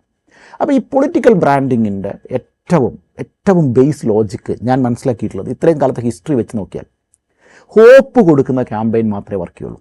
ക്ലെയിം ചെയ്യരുത്. ഞാൻ കണ്ടിട്ടുള്ള ഒരു ക്യാമ്പയിൻ സക്സസ്ഫുൾ എന്ന് പറയുന്ന എല്ലാ ക്യാമ്പയിനുകളുടെയും പ്രത്യേകത, ഒരു ക്യാമ്പയിൻ ഒഴികെ, ഒരു പക്ഷേ ലോകത്തിൽ ഒരു ക്യാമ്പയിൻ മാത്രമാണ് നെഗറ്റീവ് ക്യാമ്പയിൻ കൊണ്ട് കാൻഡിഡേറ്റ് ജയിച്ചിട്ടുള്ളൂ. അത് 1979 തോന്നുന്നു. മാർഗരറ്റ് താച്ചർ അന്ന് മാർഗരറ്റ് താച്ചർ ഇംഗ്ലണ്ടിൽ മത്സരിക്കുന്ന സമയത്ത് അന്ന് ലേബർ ഇസ് നോട്ട് വർക്കിംഗ് എന്ന് പറയുന്നത് സാച്ചിയാന്ന് തോന്നുന്നു അന്നൊരു ക്യാമ്പയിൻ ചെയ്തിട്ടുണ്ട്. ലേബർ ഇസ് നോട്ട് വർക്കിംഗ് എന്ന് പറഞ്ഞാൽ അതിൻ്റെ ഒരു ബാക്ക്ഗ്രൗണ്ട് എന്ന് പറഞ്ഞാൽ അന്ന് അക്കാലത്ത് ഭയങ്കരമായ ലേബർ ഇഷ്യൂസ് ഇംഗ്ലണ്ടിൽ ഉണ്ടാകുന്നുണ്ട്. അപ്പോൾ ലേബർ പാർട്ടിയാണ് ഭരിക്കുന്നത്. ലേബർ പാർട്ടിക്കെതിരെ അന്ന് മാർഗരറ്റ് താച്ചർ വരുന്ന സമയത്ത് അയൺ ബിമൺ എന്ന് പറഞ്ഞിട്ട് പിന്നീട് അപ്പോൾ ഈ ഒരു ക്യാമ്പയിനിൽ മാത്രമാണ് ലോക ചരിത്രത്തിൽ ഒരു നെഗറ്റീവ് ക്യാമ്പയിൻ അതിഭീകരമായി ജയിച്ചിട്ടില്ല. അന്ന് മാർഗരറ്റ് താച്ചർ ആ ഇലക്ഷൻ ജയിക്കുന്നുണ്ട്. അതിന് പല ഫാക്ടേഴ്സ് ഉണ്ടാവാം. അതർവൈസ് നിങ്ങൾ നോക്കിക്കഴിഞ്ഞാൽ എന്താ പറയുക, ഇപ്പം 2016 ട്രംപ് ജയിച്ചപ്പോഴും അമേരിക്കയെ വീണ്ടും ലെജൻഡാക്കുക അത്തരത്തിലുള്ള ഒരു മെസ്സേജിങ്ങിലാണ് പോയിട്ടുള്ളത്. അല്ലെങ്കിൽ നിങ്ങൾ ഇങ്ങനെ പറയുന്ന new deal for American people എന്ന് പറയുന്ന ന്യൂ ഹൊറൈസൺ എന്ന് പറഞ്ഞിട്ടാണ് നമ്മളുടെ ജോൺ എഫ് കെന്നഡിയുടെ വളരെ പ്രസിദ്ധമായ ഇലക്ഷൻ ക്യാമ്പയിൻ ഉണ്ടായിരുന്നത്. ഇന്ത്യയിൽ തന്നെ നിങ്ങൾ നോക്കിക്കഴിഞ്ഞാൽ മോഡിയുടെ ക്യാമ്പയിൻ അച്ഛേദിൻ നല്ല ദിവസം വരും എന്ന് മോഡി പറഞ്ഞതിനെയാണ് എല്ലാം ശരിയാകുമെന്ന് CPM പറഞ്ഞിട്ട് ഇലക്ഷൻ ജയിക്കുന്നത്. എല്ലാം ശരിയാകുമെന്ന് CPM പറയുമ്പോൾ അതൊരു ഹോപ്പിൻ്റെ ഫാക്ടറുണ്ട്. അതായത് ഇലക്ഷൻ ക്യാമ്പയിനുകളുടെ ചരിത്രത്തിൽ നമുക്ക് മറ്റേ ശ്രീനിവാസൻ പറഞ്ഞ സംഭവമാണ്, എനിക്ക് 100 രൂപ കിട്ടിയാലോ എന്നൊരു പ്രതീക്ഷയാണ് എപ്പോഴും ഇലക്ഷൻ ക്യാമ്പയിനുകൾ മുന്നോട്ട് വെക്കുന്നത്. അപ്പോൾ ഈ ഇലക്ഷൻ ക്യാമ്പയിനുകളുടെ ഒരു ബേസിക് ട്രെൻഡ് സെറ്റർ എന്ന് പറയുന്നത് ഹോപ്പ് കൊടുക്കുക എന്നുള്ളതാണ്. അത് കിട്ടുമോ ഇല്ലയോ എന്നുള്ളത് അത് നമുക്ക് പറയാൻ പറ്റില്ല. അത് അഗെയിൻ ഞാൻ പൊളിറ്റിക്കൽ അനലിസ്റ്റുകൾക്ക് വിടുകയാണ്. പക്ഷേ ഹോപ്പ് കൊടുക്കുക, നിരന്തരമായി ഹോപ്പ് കൊടുത്തുകൊണ്ടിരിക്കുക. ചൗക്കിദാർ ചോർഹെ എന്ന് പറഞ്ഞതുകൊണ്ടായിരിക്കും ഒരു പക്ഷേ കോൺഗ്രസ് പരാജയപ്പെട്ടത് എന്ന് പറയാൻ പറ്റും. ഇന്ത്യ ഷൈനിങ് എന്ന് പറഞ്ഞിട്ട് BJP പരാജയപ്പെട്ടിട്ടുണ്ട്. ഇന്ത്യ ഷൈനിങ് ക്യാമ്പയിൻ എനിക്ക് തോന്നുന്നു അടൽ ബിഹാരി വാജ്പേയി പ്രധാനമന്ത്രി ആയിരുന്നതിന് ശേഷം അന്ന് എനിക്ക് തോന്നുന്ന മലയാളിയായ പ്രതാപ് സുധനാന്ന് തോന്നുന്നു ആ ക്യാമ്പയിൻ ചെയ്തത്. അപ്പോൾ അന്ന് ഇന്ത്യ ഷൈനിങ് എന്ന് പറഞ്ഞിട്ട് വലിയൊരു ക്ലെയിം ബേസ്ഡ് ക്യാമ്പയിൻ, ഇന്ത്യ വളരുകയാണ്, ഇന്ത്യ വളരുകയാണെന്നുള്ളത് ആർക്കും പ്രശ്നമല്ല. ഇന്ത്യ വളരുന്നു എന്നുള്ളത് ഈ അടുത്തൊരു ഒരു TV ചർച്ചയിൽ ഒരു പൊളിറ്റിക്കൽക്കാരൻ ഇത് കമൻ്റ് ഇട്ട് പറഞ്ഞു. അതായത് CPM വികസനം എന്ന് പറയുമ്പോൾ എല്ലാവരും വളർന്നു എന്ന് പറയുമ്പോൾ എവിടെയെങ്കിലും പട്ടിണി കിടക്കുന്ന അല്ലെങ്കിൽ എവിടെയെങ്കിലും വീട്ടിൽ അരി വാങ്ങാൻ പൈസ ഇല്ലാത്ത ഒരുത്തൻ വികസനത്തെ മനസ്സുകൊണ്ട് ശപിക്കുന്നുണ്ടാവുമെന്ന്. അതായിരിക്കാം ഇന്ത്യ ഷൈനിങ് ക്യാമ്പയിനിൽ പറ്റിയിട്ടുണ്ടാവുക. സോ ക്ലെയിമുകൾ ക്യാമ്പയിനിൽ ജയിക്കില്ല എന്നതാണ് ഹിസ്റ്റോറിക്കൽ ഡാറ്റ പറയുന്നത്. എപ്പോഴും ഹോപ്പ് കൊടുക്കുന്ന ക്യാമ്പയിനുകൾ ജയിക്കും എന്നാണ് നമുക്ക് മനസ്സിലാകുന്നത്. ഈ പ്രാവശ്യത്തെ ഇലക്ഷൻ റിസൾട്ട് എന്താണെന്ന് എനിക്ക് അറിഞ്ഞുകൂടാ, ഈ ഇലക്ഷനിൽ എന്ത് സംഭവിക്കും നമുക്ക് ആർക്കും അറിഞ്ഞുകൂടാ. പക്ഷേ ക്യാമ്പയിനുകളുടെ സ്വഭാവം വെച്ച് ചില പൊതു നിഗമനങ്ങളിലേക്ക് നമുക്ക് എത്താൻ പറ്റും. അത് നരേറ്റീവ് സെറ്റ് ചെയ്യുന്നതിൻ്റെ ഭാഗമായി അവർ ക്രിയേറ്റ് ചെയ്തിട്ടുള്ള വലിയൊരു നരേറ്റീവ് സ്ട്രാറ്റജി ഇപ്രാവശ്യമുണ്ട്. ഈ വലിയ ഡാറ്റയുടെ പിൻബലത്തോടെയാണല്ലോ നമ്മളിതൊക്കെ ആവിഷ്കരിക്കുക. അപ്പോൾ പ്രത്യേകിച്ച് കേരളത്തെ സംബന്ധിച്ചിടത്തോളം കേരളം കുറച്ചുകൂടെ രാഷ്ട്രീയമായിട്ട് പ്രബുദ്ധമാണെന്ന് നമുക്ക് പറയാനെങ്കിലും പറ്റുന്നൊരു സ്ഥലമാണ്. അപ്പം അത്തരത്തിൽ ഞാൻ പറയുന്നത് കേരളത്തിൻ്റെ ഒരു രാഷ്ട്രീയ ബോധത്തെ പറ്റിയാണ്. അപ്പം ആ ഒരു തലത്തിൽ നിന്നുകൊണ്ട് ഈ ഡാറ്റയുടെ ഉപയോഗം കൊണ്ട് നമുക്ക് എത്രത്തോളം ഇതിനെ ഒന്ന് എഫക്റ്റ് ചെയ്യാൻ പറ്റും, ഒരു പബ്ലിക് ഒപ്പീനിയൻ, ഒരു കളക്റ്റീവായിട്ടൊരു പബ്ലിക് ഒപ്പീനിയൻ രൂപീകരിക്കാൻ ഈ ഡാറ്റയുടെ ഒക്കെ പിന്തുണയോടുകൂടി നമുക്ക് സാധിക്കുന്ന ഒരു സാഹചര്യം കളക്റ്റീവായിട്ട് പബ്ലിക് ഒപ്പീനിയൻ ക്രിയേറ്റ് ചെയ്യാൻ പറ്റും. എനിക്ക് കേരളത്തിലടക്കം വളരെ കൃത്യമായിട്ട് പറ്റും. അതിൻ്റെ എക്സാമ്പിളാണ് ഈ എന്തുകൊണ്ട് പഞ്ചായത്ത് ഇലക്ഷൻ ഇത്ര വലിയൊരു ലാൻഡ് സ്ലൈഡിലേക്ക് പോയി നമ്മൾ മനസ്സിലാക്കണം. അത് സത്യം പറഞ്ഞ ഒരു ഇമോഷണൽ ലാൻഡ് സ്ലൈഡിങ് ആയിരുന്നു. ഈ സ്വർണം കട്ടവൻ ആരപ്പ എന്ന പാട്ട് അതാരും ഉണ്ടാക്കിയല്ല. ആ പാട്ടുണ്ടാക്കിയത് CPM UDF അല്ല, ഒരു രാഷ്ട്രീയ പാർട്ടികൾ. ആ പാട്ട് ഓട്ടോമാറ്റിക്കലി ഉണ്ടായി വന്നൊരു പാട്ടാണ്. സാധാരണയായി അവരുടെ പരസ്യം ചെയ്യാൻ വേണ്ടിയിട്ട്, അത് ഞാൻ കേട്ടതാണ്, എനിക്കറിയില്ല. ഇതിപ്പോൾ എന്തായാലും പാർട്ടികൾ ഉണ്ടാക്കിയ ക്യാമ്പയിൻ അല്ല. സ്വർണം കട്ടപ്പന പാർട്ടിക്ക് വേണ്ടിയിട്ട് ആരൊരാൾ എഴുതിയതല്ല. അതായത് ഒരു കമ്പനി ഞങ്ങൾ പരസ്യപ്പാട്ട് എഴുതുന്നുണ്ട്, പാരഡി പാട്ട് എഴുതുന്നുണ്ട് എന്ന് പരസ്യം ചെയ്യാൻ വേണ്ടി ചെയ്ത പാട്ടാണ്. ആ പാട്ട് കയറി ക്ലിക്കാവുകയാണ്. ആ പാട്ടിൽ 2 ആസ്പെക്ട്സ് ഉണ്ടായിരുന്നു. ഒന്ന്, ദൈവം എന്നുള്ളത്. വിശ്വാസികൾ എപ്പോഴും എല്ലാ മതങ്ങളെയും വിശ്വസിക്കുന്നതാണ് കേരളത്തിൻ്റെ ഒരു പൊതു സ്വഭാവം. അതായത് ഹിന്ദു മതത്തെ ആക്ഷേപിച്ചാൽ മുസ്ലിമും, യഥാർത്ഥ മുസ്ലിം, ഞാൻ തീവ്രവാദികളായിട്ടുള്ള ആംഗ്ലർ, ക്രിസ്ത്യാനികളും തീവ്രവാദികളായിട്ടുള്ള ആളുകളെ ഞാനിവിടെ സ്പർശിക്കുന്നില്ല. പക്ഷേ ഒരു 95% അല്ലെങ്കിൽ 99% സാധാരണ ആളുകൾ ഒരു മതവിശ്വാസി മറ്റേ മതത്തിൻ്റെ വിശ്വാസത്തെയും വിശ്വസിക്കുന്നുണ്ട്. അവൻ്റെ ദൈവത്തെ കക്കുന്നവൻ എൻ്റെ ദൈവത്തെയും കക്കും എന്ന് പറയുന്ന ഒരു സ്വാഭാവികമായ സ്ഥാനത്തിലേക്ക് വന്നു. ഇതുണ്ടാക്കിയ ഒരു ഇമോഷണൽ ലാൻഡ് സ്ലൈഡിലാണ് ശരിക്കും പറഞ്ഞാൽ ഞാൻ മനസ്സിലാക്കിയിടത്തോളം പഞ്ചായത്ത് ഇലക്ഷൻ്റെ നരേറ്റീവിനെ സെറ്റ് ചെയ്ത ആ പാട്ടാണ്. അത് അല്ലാതെ ഒരു ഡാറ്റ വെച്ച് നമുക്കത് പറയാൻ പറ്റില്ല. ആ പാട്ടും അതുണ്ടാക്കിയ ഒരു ഇമോഷണൽ ബ്ലാക്ക് മെയിലിങ്ങും സത്യത്തിൽ കേരള സൊസൈറ്റിയെ പൊളിറ്റിക്കലി മാരകമായി മാറ്റിക്കളഞ്ഞു. അതിൻ്റെ ബാക്ക്ഗ്രൗണ്ടിലാണ് ശരിക്കും പറഞ്ഞാൽ UDF എനിക്ക് തോന്നുന്നത് ആ ഒരു ടോട്ടൽ കേരളത്തിലൊരു ഒരു തൂത്തുവാരൽ തന്നെ ഉണ്ടാക്കിയെടുത്ത്. ഈ പരസ്യമല്ല എന്ന് തോന്നുന്ന രീതിയിൽ, അങ്ങനെ തോന്നാത്ത രീതിയിൽ, പരസ്യമാണെന്ന് തോന്നാത്ത രീതിയിൽ എങ്ങനെയായിരിക്കും ആളുകളിലേക്ക് ബ്രാൻഡ് ബിൽഡിംഗ് നടക്കുക? അത് ഒരു ശ്രമകരമായിട്ടുള്ള ജോലിയല്ലേ? അതാണ് എളുപ്പം, മറ്റേതാണ് ബുദ്ധിമുട്ട്. അതായത് നിങ്ങൾ സൈലൻ്റായി അണ്ടർഗ്രൗണ്ടിലൂടെ നടത്തിക്കൊണ്ടിരിക്കുന്ന നറേറ്റീവ് ബിൽഡിംഗ് വളരെ ലോങ് ടൈമിൽ അതിനകത്തൊറ്റ ഫാക്ടർ എന്താ വെച്ചാൽ സമയം. അതായത് ഒരു 10-12 മാസം അല്ലെങ്കിൽ അതിൽ കൂടുതൽ കാലം നിരന്തരമായി എഫക്റ്റീവായി ഒരു കഥ പറഞ്ഞുകൊണ്ടിരിക്കുക എന്നൊരു മെത്തഡോളജിയാണ് ഇതിൽ ഉപയോഗിക്കുന്നത്. നിങ്ങളൊരു നരേറ്റീവ് സെറ്റ് ചെയ്യും. നിങ്ങൾ ഇപ്പം വലതുപക്ഷമാണെങ്കിലും ഇടതുപക്ഷമാണെങ്കിലും മറ്റേയാളെ താറടിക്കാൻ പറ്റുന്ന രീതിയിലുള്ള ഇതിനെ നമ്മൾ നെഗറ്റീവ് ക്യാമ്പയിൻസ് എന്ന് മൊത്തത്തിൽ നോക്കിയാൽ നെഗറ്റീവ് ക്യാമ്പയിൻസിന് ടോൺ സെറ്റ് ചെയ്ത് വെക്കുന്നുണ്ട്. അപ്പോൾ ഇത് നിരന്തരമായി ഒരേ കോണ്ടൻറ്റ് നിങ്ങളെ എന്ത് ചെയ്യാണ്, നിങ്ങളിലേക്ക് വന്നുകൊണ്ടേ നിൽക്കുകയാണ്. ഈ കോണ്ടൻറ്റ് നിങ്ങൾ ഇഷ്ടപ്പെടുന്നത് സത്യത്തിൻ്റെ പൊളിറ്റിക്കൽ ആംഗിളിലായിരിക്കില്ല. ഇത് വളരെ സൈലൻ്റ് ആയിട്ടുള്ള ഒരു നിരുപദ്രവകാരം എന്ന് തോന്നുന്ന തരത്തിലുള്ളൊരു കോണ്ടൻ്റ് ആയിരിക്കും. പക്ഷേ ഇൻസ്റ്റാഗ്രാമിൻ്റെയൊക്കെ ഒരു മെട്രിക്സ് വെച്ചിട്ട് ഒരിക്കൽ നിങ്ങൾ അത്തരത്തിലൊരു കണ്ടൻറ്റ് ലൈക്ക് ചെയ്താൽ ഓട്ടോമാറ്റിക്കലി ഇത്തരം കണ്ടൻറ്റ് നിങ്ങളടുത്തേക്ക് വീണ്ടും വരാൻ തുടങ്ങുകയും നിങ്ങൾ സ്വാഭാവികമായി ഈ ഇൻസ്റ്റാഗ്രാമിൻ്റെ ഒരു ഗുണം, ഇൻസ്റ്റാഗ്രാമിൻ്റെയും ഫേസ്ബുക്കിൻ്റെ ഒരു പ്രശ്നവും ഒരു ഗുണവും നിങ്ങൾ ആഗ്രഹിക്കുന്ന കോണ്ടൻ്റ് അല്ല നിങ്ങൾ കാണുന്നത് എന്നുള്ളതാണ്. എല്ലാവരും പറയും നിങ്ങൾ ആഗ്രഹിക്കുന്ന കോണ്ടൻറ്റ് നിങ്ങൾക്ക് വേണ്ടതാണ് ഇൻസ്റ്റാഗ്രാം തരുന്നത്. അല്ല, നിങ്ങളുടെ ഇന്നത്തെ മൂഡാണ് ഇൻസ്റ്റാഗ്രാം റീഡ് ചെയ്യുന്നത്. നിങ്ങൾ ഇന്ന് രാവിലെ ഇപ്പോൾ സപ്പോസ് ഞാനൊരു എക്സാമ്പിൾ പറയാം. സഞ്ജു ക്രിക്കറ്റ് കളി വേൾഡ് കപ്പ് ജയിച്ച അന്ന് ഞാൻ ആ കളി കാണുകയും ഞാൻ സഞ്ജുവിൻ്റെ 1-2 റീൽസ് അറിയാണ്ട് ക്ലിക്ക് ചെയ്യുകയും ചെയ്തു. അടുത്തൊരാഴ്ച എനിക്ക് സഞ്ജുവും മറ്റേ ഹാൻസി ക്രോഡിയും സച്ചിൻ ടെണ്ടുൽക്കറും മാത്രമേ ഉള്ളൂ. നിങ്ങളുടെ ഒരു ദിവസത്തെ മൂഡ്, ഒരു ദിവസത്തെ അവസ്ഥ എന്ത് ചെയ്യുന്നു, നിങ്ങളുടെ അടുത്തൊരു 5 ദിവസത്തേക്ക് ഇൻസ്റ്റാഗ്രാം കോണ്ടൻ്റായിട്ട് പുഷ് ചെയ്യും. നിങ്ങൾ അറിയാതെ ഇഷ്ടപ്പെട്ട് വളരെ ഫണ്ണാണെന്ന് തോന്നിയൊരു കണ്ടൻറ്റ് നിങ്ങൾ ക്ലിക്ക് ചെയ്യുമ്പോൾ ആ കോണ്ടൻറ്റ് നിങ്ങളിലേക്ക് വീണ്ടും വരികയും നിങ്ങൾ സ്വാഭാവികമായും അതിൻ്റെ അഡിക്റ്റ് ആവും. ഇതല്ലാത്ത മറ്റൊന്നും നിങ്ങൾ കാണാതെ വരികയും ചെയ്യും. ഈ ഇൻസ്റ്റാഗ്രാം ക്രിയേറ്റ് ചെയ്യുന്ന നരേറ്റീവ് സെറ്റിങ്ങിൻ്റെ ഏറ്റവും വലിയ അഡ്വാൻറ്റേജ് നിങ്ങളിതിൻ്റെ പുറത്തൊന്നും അറിയില്ല. ഒരു 85% ആളുകൾ നിങ്ങൾ നോക്കിയാൽ അവരാകെ ന്യൂസും ഇൻഫർമേഷനും കൺസീവ് ചെയ്യുന്ന ഇൻസ്റ്റാഗ്രാം എന്നാണ്. അപ്പോൾ സ്വാഭാവികമായിട്ട് ഞാൻ നേരത്തെ പറഞ്ഞ പോലെ ശവന്തൂക്കികളിൽ സ്വരാജിനെ ലൈക്ക് ചെയ്തവനൊക്കെ ഈ ഫേസ്ബുക്കിൽ ഇപ്പോൾ നടക്കുന്ന വലിയൊരു അടിയാണ്, ആരാണ് ബെസ്റ്റ് നായകൻ, ഷാഫിയാണോ സ്വരാജാണോ? ഒരു ഈക്വൽ ഷെയറിൽ അങ്ങോട്ടും അടി കൂടിക്കൊണ്ടിരിക്കുന്നുണ്ട്. ഈ അടി സോഷ്യൽ മീഡിയ പേജുകൾ നന്നായി യൂസ് ചെയ്യുന്നുണ്ട്. സ്വരാജാന്ന് ഒരാൾ പറയും, ഷാഫിയാന്ന് വേറൊരാൾ പറയും. ഇതിൽ സ്വരാജിൻ്റെ കാണുന്നത് സ്വരാജിൻ്റെ മാത്രമേ കാണുന്നുണ്ടാവുള്ളൂ. അപ്പോൾ ഷാഫിനെ ചിലപ്പോൾ കാണുന്ന പോലും ഉണ്ടാവില്ല. ഷാഫിനെ കാണുമ്പോൾ ഷാഫിനെ മാത്രമേ കാണുന്നുണ്ടാവും, മറ്റു സംഖ്യ ജീവിച്ചിരിപ്പെടുന്നു പോലും നമുക്കറിയില്ല. അത്രയ്ക്ക് ബയസ്ഡ് ആയിട്ടാണ് ഈ പ്ലാറ്റ്ഫോം നിലനിൽക്കുന്നത്. അപ്പോൾ ഈ പ്ലാറ്റ്ഫോമുകൾ ഇത്രയും ബയസ്ഡ് ആയതുകൊണ്ട് ഇപ്പം നരേറ്റീവ് സെറ്റ് ചെയ്യാൻ ഭയങ്കര എളുപ്പമാണ്. നിങ്ങൾക്ക് 1, 2, 3 കോണ്ടൻറ്റ് ഇവരിലേക്ക് എന്തിച്ചാൽ മതി, ഇവരെ കൊണ്ട് എൻഗേജ് ചെയ്യിച്ചാൽ മതി. ഈ പാർട്ടികൾ തമ്മിലുള്ള മത്സരത്തെക്കാളും അല്ലെങ്കിൽ അതോടൊപ്പം തന്നെ ഇനി നെക്സ്റ്റ് മുഖ്യമന്ത്രി ആരാവണം എന്നുള്ള തർക്കത്തിൽ പോലും ഈ PR എലമെൻറ്റുകൾ പലതായിട്ട് യൂസ് ചെയ്യുന്നുണ്ട് തോന്നുന്നുണ്ട്. ഈ മുഖ്യമന്ത്രി എന്താവണം എന്നുള്ളത് എൻ്റെ ഒരു അണ്ടർസ്റ്റാൻഡിംഗ് ആണ്. ആ ചർച്ച നടത്തിയത് ആ ചർച്ചകളുടെ പ്രധാന ഭാഗം നടത്തുന്നത് മീഡിയയാണ്.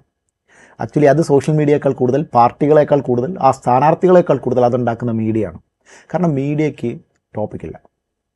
മീഡിയയ്ക്ക് ഇവിടെ ചർച്ച നടത്തേണ്ട ഒരു ടോപ്പിക്ക് ക്രിയേറ്റ് ചെയ്യേണ്ടത് സോഷ്യൽ മീഡിയനേക്കാൾ കൂടുതൽ ഇപ്പോൾ ട്രഡീഷണൽ മീഡിയൻ്റെ ആവശ്യമാണ്.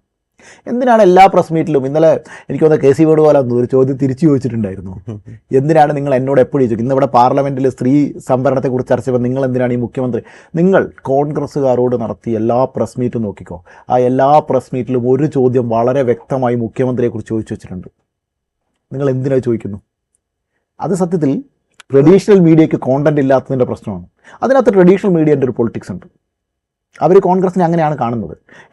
അത് അങ്ങനെ ട്രഡീഷണൽ മീഡിയ കണ്ടിട്ട് നമ്മൾ സോഷ്യൽ മീഡിയയെ തെരുവിളിക്കുകയാണ്. ഓട്ടോമാറ്റിക്കലി ഒരു ന്യൂസ് വന്നാൽ ഈ 2 പാർട്ടിക്കും പിന്തുണയ്ക്കുന്ന ആളുകളുണ്ടാവും. ഈ 2, 2, 3 ആളുകൾ, 4, 5 ആളുകൾ വാട്ടവർ, ഇവർക്കൊക്കെ പിന്തുണയ്ക്കുന്ന ആളുകൾ ഉണ്ടാവില്ലേ, ഇവർക്കൊക്കെ ഫാൻ ബേസ് ഉണ്ടാവില്ലേ? അതെ, ഈ ചർച്ച ഉയർത്തിക്കൊണ്ടുവരാമെന്ന് ഒരു പക്ഷേ CPMൻ്റെ അജണ്ട ആയിക്കൂലേ? എനിക്കറിയില്ല CPM അങ്ങനെ ഒരു പ്രഖ്യാപിത അജണ്ട ഉണ്ടോ എന്ന് എനിക്കറിയില്ല. അങ്ങനെ ഉണ്ടെങ്കിൽ ചർച്ച വരുമ്പോൾ എപ്പോഴും അവർക്കിടയിലുള്ള ആ ചർച്ച ഇലക്ഷന് ശേഷം അവർ തുടങ്ങേണ്ടതില്ല. ഇലക്ഷന് തുടങ്ങേണ്ട ഒരേ ഒരു ആള് മീഡിയ മാത്രമാണ്. ഈവൻ ആർക്കും ആവശ്യമില്ല. ഈ നേതാക്കൾക്കും ഈ ചർച്ച പബ്ലിക് പ്ലാറ്റ്ഫോമിൽ നടത്തേണ്ട ആവശ്യമില്ല. ഇത് നടത്തേണ്ട ആവശ്യമുള്ള ഒരേ ഒരാൾ കേരളത്തിലെ മീഡിയയാണ്. മീഡിയകളുടെ പ്രൈം ടൈം വാല്യൂ കൂട്ടാൻ ഈ സബ്ജക്റ്റ് അല്ലാതെ വേറെ ഏത് സബ്ജക്റ്റ് അവർ ഉപയോഗിക്കും? നമ്മൾ ഒരിക്കലും കുറ്റം പറയാത്ത നമ്മുടെ മീഡിയകളെയാണ്. നമ്മുടെ മീഡിയകളെ ലോകത്തെ ഏറ്റവും നല്ല സാധനമായി ചിത്രീകരിക്കുന്ന ഒരു സ്വഭാവം നമുക്കുണ്ട്. നമ്മുടെ മീഡിയനെ ആരും കുറ്റം പറയില്ല. നമ്മുടെ മീഡിയനെ കുറ്റം പറയാൻ ആർക്കും ധൈര്യമില്ല. കാരണം ഇതിലെ ചർച്ചകളൊക്കെ തുടങ്ങുന്ന അവരല്ലേ. ഇതെന്തിനാണ് പ്രൈം ടൈമിൽ ഡിസ്കസ് ചെയ്യുന്നത്? ഈ 2 സ്ഥാനാർത്ഥികൾ സോഷ്യൽ മീഡിയയിൽ അടിയുണ്ടായിക്കോട്ടെ, അതിന് നിങ്ങൾ എന്തിനു ചർച്ച ചെയ്യണം? നിങ്ങൾ ചർച്ച ചെയ്യേണ്ട എന്ന് വെച്ചാൽ തീരാവുന്ന പ്രശ്നമല്ലേ ഉള്ളൂ. കേരളത്തിൽ അടുത്ത മുഖ്യമന്ത്രി ആരാവും എന്നുള്ളതാണോ കേരളത്തിൽ ഇപ്പോഴത്തെ ഏറ്റവും വലിയ പ്രശ്നം? ഇതെന്തിന് പ്രൈം ടൈം മീഡിയകൾ ചർച്ച ചെയ്യുകയും എന്നിട്ട് എന്തോ പ്രശ്നമാണെന്ന് പറയുകയും ചെയ്യും? അവർ ചർച്ച ചെയ്യുന്നതുകൊണ്ടാണ് പ്രശ്നമാവുന്നത്. സുധാകരനെ എന്തോ ഒരു പോസ്റ്റ് ഇട്ടോട്ടെ, വേറെ ആരെന്തൊക്കെയോ പറഞ്ഞു. ഇതൊക്കെ തുടങ്ങിയത് എവിടുന്ന? ഒരു മീഡിയ തുടങ്ങിയ ചർച്ച എന്നാണ്. ഇപ്പം നമ്മൾ കാണുന്ന ഈ വലിയ ലാൻഡ് സ്ലൈഡിങ് ഡിസ്കഷൻ മൊത്തം തുടങ്ങിയത് ഒരു മീഡിയ ചാനലിൻ്റെ ചർച്ച എന്നാണ്. എന്തിനാണ് അവർ അന്ന് രാത്രിയെ ചർച്ച ചെയ്തത്? അവർക്ക് വേറെ ടോപ്പിക്കൊന്നും ഇല്ലാത്തതുകൊണ്ട്. അപ്പോൾ ട്രഡീഷണൽ മീഡിയയുടെ പ്രശ്നങ്ങളെ നമ്മൾ ഡിസ്കസ് ചെയ്യാതിരിക്കുകയും നമ്മൾ പൊളിറ്റിക്കൽ പാർട്ടികളെയും സോഷ്യൽ മീഡിയയും മാത്രം കുറ്റം പറയുകയും ചെയ്യുന്നു എന്നുള്ളതാണ് എൻ്റെ ഞാൻ കണ്ട ഒരു പ്രോബ്ലം. ട്രഡീഷണൽ മീഡിയ എന്നുള്ളത് ഇപ്പോൾ ഔട്ട്ഡേറ്റഡ് ആണ് എന്ന് കൂടെയാണോ അതൊന്ന് വായിക്കാൻ പറ്റുക? ഞാൻ മീഡിയകളെ ഒരിക്കലും ഔട്ട്ഡേറ്റഡ് ആവരുത് എന്ന് വിശ്വസിക്കുന്ന ഒരാളാണ്. അതിൻ്റെ ഒരു പ്രധാനപ്പെട്ട കാരണം, ഇവിടെ ബയസ് ഇല്ലാതെ വർക്ക് ചെയ്യേണ്ട ഒരു സാധനം ഇൻസ്റ്റാഗ്രാം ബയസ്ഡ് ആണ്. ഇൻസ്റ്റാഗ്രാം ബയസ്ഡ് എന്ന് ഞാൻ പറഞ്ഞ പൊളിറ്റിക്കലി ബയസ്ഡോ കോണ്ടന്റ് ബേസ്ഡ് ബയസോ അല്ല. അവരുടെ അൽഗോരിതം ഓൾറെഡി ബയസ്ഡ് ആണ്. നിങ്ങളുടെ എല്ലാ സോഷ്യൽ മീഡിയ പ്ലാറ്റ്ഫോംസും ബയസ്ഡ് ആണ്. നിങ്ങളുടെ കോണ്ടന്റ്, നിങ്ങൾ കൺസീവ് ചെയ്യുന്ന കോണ്ടന്റിൻ്റെ സ്വഭാവം അനുസരിച്ച് റിപ്പീറ്റ് ചെയ്യും. പക്ഷേ ഒരു മീഡിയ അങ്ങനെയല്ല. മീഡിയ ഒരു മിക്സ് ഓഫ് കോണ്ടന്റ് കൊടുക്കുന്നുണ്ട്. ഈ മിക്സ് ഓഫ് കോണ്ടന്റും എഡിറ്റർ എന്ന് പറയുന്ന 2 റോള് ലോകത്തെന്നും നിലനിൽക്കേണ്ട 2 സാധനമാണ്. ഈ 2 സാധനം അപ്രസക്തമായാൽ നമ്മൾ പെട്ടുപോകും. അപ്പോൾ ഈ 2 സാധനങ്ങളുടെയും വാല്യൂ നിലനിർത്തണം എന്നാണ് ഞാൻ ആഗ്രഹിക്കുന്നത്. അത് ട്രഡീഷണൽ മീഡിയയ്ക്ക് നഷ്ടപ്പെടുന്നുണ്ടോ എന്നുള്ളതാണ് ഈ ഇലക്ഷൻ ഉന്നയിക്കുന്ന ഏറ്റവും വലിയ പ്രശ്നം. ഇത് സോഷ്യൽ മീഡിയ ബയസ് ഉണ്ടാക്കുന്നു, നറേറ്റീവ് ഉണ്ടാക്കുന്നു, ഇവിടെ PR ഉണ്ടാക്കുന്നു എന്നുള്ളതല്ല. ഇവിടുത്തെ മീഡിയകൾ സത്യസന്ധമാണോ എന്നുള്ളതാണ് ചോദ്യത്തിൻ്റെ യഥാർത്ഥ ചോദ്യം. ഈ ഇലക്ഷനിൽ ഞാൻ പേഴ്സണലി ഈ ഇലക്ഷനോട് ചോദിക്കുന്ന ഒരേ ഒരു ചോദ്യം അതാണ്. പൊളിറ്റിക്കൽ പാർട്ടികൾ മത്സരിച്ച് അവർ 2 കൂട്ടരും നറേറ്റീവ് സെറ്റ് ചെയ്തിട്ടുണ്ട്. അവിടെ ഒരു ജനാധിപത്യം ഉണ്ട്. മീഡിയയും ഓഡിറ്റ് ചെയ്യപ്പെട്ടിട്ടുണ്ടല്ലോ ഈ ഒരു ഇലക്ഷൻ ക്യാമ്പയിൻ്റെ ഭാഗമായിട്ട്. പ്രത്യേകിച്ച് മീഡിയ വണ്ണൊക്കെ ഭയങ്കരമായിട്ട് ഓഡിറ്റ് ചെയ്യപ്പെട്ടിട്ടുണ്ടെന്നാണ് മനസ്സിലാക്കുന്നത്. സോ ഒരു പബ്ലിക് ഓഡിറ്റിംഗ് നടക്കുന്നുണ്ട്. എനിക്കറിയില്ല ഇവിടെ ഒരു പൊളിറ്റിക്കൽ ബയസ് ഉണ്ട്, അല്ലെങ്കിൽ കൃത്യമായി ബയസ്ഡ് ആണ് എന്നാണ് എൻ്റെ ഒരു ഫീലിംഗ്. കാരണം കൃത്യമായ നറേറ്റീവുകൾ അവർ സെറ്റ് ചെയ്യാൻ ശ്രമിക്കുന്നുണ്ട്. ഞാൻ ചാനലുകളുടെ പേരൊന്നും പറയുന്നില്ല, പക്ഷേ കൃത്യമായ നറേറ്റീവ് സെറ്റ് ചെയ്യാൻ അവർ ശ്രമിച്ചിട്ടുണ്ട്. നമ്മൾ ഈ ക്യാമ്പയിനുകളെ കുറിച്ചൊക്കെ പറയുമ്പോഴേ ഈ PR ക്യാമ്പയിൻ പ്രത്യേകിച്ചും ഒരു മെക്കനൈസ്ഡ് ആയിട്ടുള്ള ഡാറ്റ പിൻബലമുള്ള ഒരു സംവിധാനമാണ്. അപ്പോൾ പരമ്പരാഗതമായിട്ടുള്ള തെരഞ്ഞെടുപ്പ് പ്രചാരണ രീതികൾക്കൊക്കെ ഒരുപക്ഷെ നമുക്കൊരു ഹൃദയമുണ്ട് എന്ന് പറയാം. ഇത് ഇപ്പോൾ കാസ്റ്റ് ആയിക്കോട്ടെ, എത്തിസമായിക്കോട്ടെ, അങ്ങനെ കുറേ കാര്യങ്ങളിലേക്ക് നമ്മൾ കൊണ്ടുവരികയാണ്. ഒരാളുടെ എത്നിസിറ്റി, അയാളുടെ കളർ, കാസ്റ്റ്, മറ്റ് കുറേ വിഷയങ്ങളിലേക്ക് വരുമ്പോൾ അതൊക്കെ പ്രചാരണത്തിൻ്റെ ഭാഗമായി മാറുമ്പോൾ ഈ PR ക്യാമ്പയിനുകൾ ഒരു പക്ഷേ ഹൃദയമില്ലാതെ പെരുമാറുന്ന രീതിയിൽ, അങ്ങനെ ഒരു മെക്കനൈസ്ഡ് രീതിയിലേക്ക് നമ്മൾ പോകുന്നുണ്ടോ? ഇതിൽ എനിക്കൊരു കൗണ്ടറിൻ്റെ പോയിന്റിനകത്തുണ്ട്. ഞാനിപ്പോൾ ഒരു എക്സാമ്പിൾ, നമുക്ക് പേരാമ്പ്ര ഒരു എക്സാമ്പിൾ എടുക്കാം. പേരാമ്പ്ര ഒരുപാട് പലതരത്തിൽ ഡിസ്കസ് ചെയ്യപ്പെട്ടുള്ള ഒരു ഇലക്ഷനാണ്. ഫാത്തിമയല്ലേ? അതെ അതെ അതെ. അവരവിടെ ഇലക്ഷൻ മത്സരിക്കുന്ന ഫാത്തിമ തഹ്ലിയ എന്ന് റോട്ടിലേക്ക് ഇറങ്ങുന്ന അന്ന് മുതൽ ഇലക്ഷൻ ക്യാമ്പ്, അതിൽ ശരിക്കും പറഞ്ഞാൽ സ്വാഭാവികമായി ഞാനിത് എന്താ പറയുക, എനിക്ക് പൊളിറ്റിക്കലി കറക്റ്റായിട്ട് പറയണം.